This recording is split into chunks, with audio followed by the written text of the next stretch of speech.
তরকারি আলা তোমাদের বেগুন আছে? হ্যাঁ আছে, এই যে লন। বেগুন 2 কেজি বেগুন লাগবে। বেগুন কত করে দিতে আসো? বেগুন 400 টাকা কেজি। 400?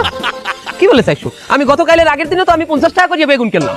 আরে 2 দিনের আগের কথা বাদ দেন, আপনি জানেন না আমেরিকা আর ইরানের মধ্যে ঝামেলা বাজছে, এর লেগে সবকিছুর দাম বেশি। আমি আমেরিকা ইরানের সাথে ঝামেলা বাজে এটা বুঝছি, তার বেগুন কি আমেরিকা কোনে আসে নাকি ইরানে কোনে আসে? আরে আমেরিকা ইরান দিয়ে বেগুন নাইলো, হে সারটা তো আয়। সার কিসের সার হয়? সার আমাকে বাংলাদেশেই তো সার হয়। আরে হয়, বাংলাদেশে হয় জৈব সার, হাঁস মুরগির 20টা দিয়ে বানায়। হে যদি আমি দেই বেগুনে, তাহলে বেগুন কি বেগুন হইবে? হে দিবে 20টা। 20টা খাইবেন খাইবেন? এই তোমার কাছে লেবু আছে? হ্যাঁ আছে। 2 আলি লেবু দাও। কয়টা আছে আপনার পকেটে? 500। তোমারে কব কেন?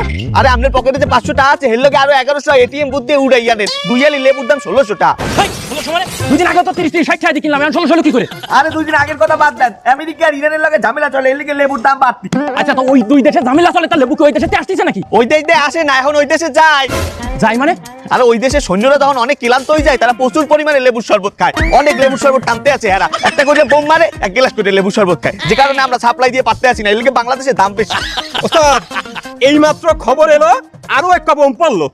হ্যাঁ, আপনি তো লস হয়ে গেলে, আপনি 2 সেকেন্ড আগে কইবেন না, এখন তো 2600 টাকা হয়ে গেছে লেবুর দাম। আরে বাবা আমি তো দাও একটু দিয়ে দে। না না না না না না, দাম বেড়ে গেছে, এখন 2600 টাকা, এখন 1-2 আলি লেবু 2600 টাকা, একটা নিতে গেলে হিসাব করে কত হয়? আমার তো আগে দে ভাই। তাহলে কি অর্ধেক কাটি দে, অর্ধেক কাটি দে, তাড়াতাড়ি কাট। তাহলে বল বল মানে তাড়াতাড়ি কাট।